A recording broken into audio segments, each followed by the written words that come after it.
এটি কলম্বিয়ার সান্তা মার্তা শহরের সৈকতের দৃশ্য।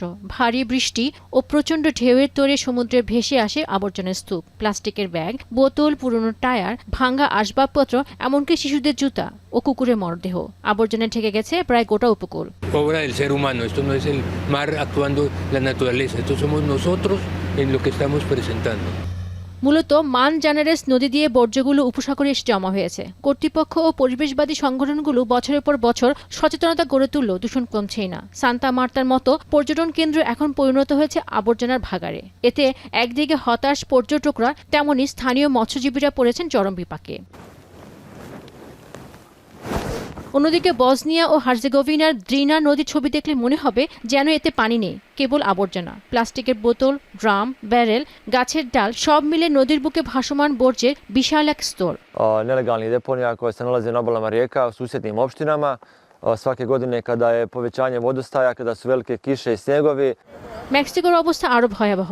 ভেরাক্রুজ রাজ্যের সৈকত ছেয়ে গেছে দূষিত তেলে, নষ্ট হচ্ছে পানি, হুমকির মুখে পড়ছে সমুদ্রের প্রাণীকুল। দূষণের কারণে মাছ শিকারও প্রায় বন্ধ হয়ে গেছে জেলেদের। Se dedican de lleno al mar, pues ahorita no pueden pescar. ¿Por qué? Porque pues el crudo está en el agua, en la orilla.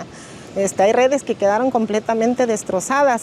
এদিকে ইন্দোনেশিয়ার বালির কেদংগানান সৈকত চেনার উপায় নেই। সমুদ্রের ঢেউ ও মৌসুমী বায়ুর প্রভাবে সৈকত জুড়ে রয়েছে প্লাস্টিকের বোতল, কাঠ, বাঁশের স্তূপ। Very unfortunate that I suppose it's the tides we're bringing in from that make the rubbish, but yeah, it's going to kill the tourism.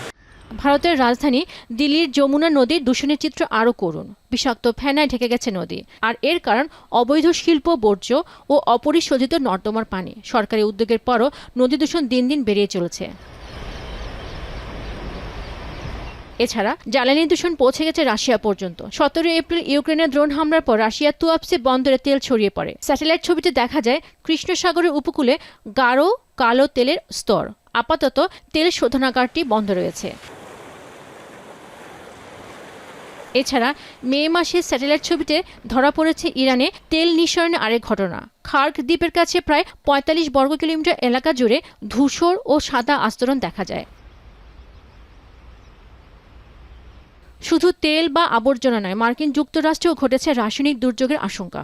25 May Los Angeles শহরতলির গার্ডেন গ্রোভের হাজার হাজার বাসিন্দাকে সরানোর নির্দেশ দেওয়া হয়। পার্শ্ববর্তী একটি রাসায়নিক ট্যাঙ্ক ত্রুটিপূর্ণ হয়ে বাতাসে বিষাক্ত বাষ্প ছড়াতে পারে, এমন শঙ্কা থেকে আসে এই নির্দেশ।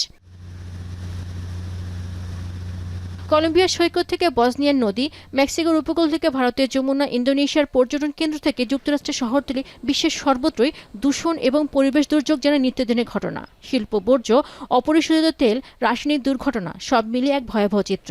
বিশেষজ্ঞরা বলছেন, এমন পরিস্থিতি সামাল দিতে দরকার আন্তর্জাতিক সমন্বয়, কঠোর আইন ও জনসচেতনতা। পেনুকা সুলতানা, এখন বিশ্ব।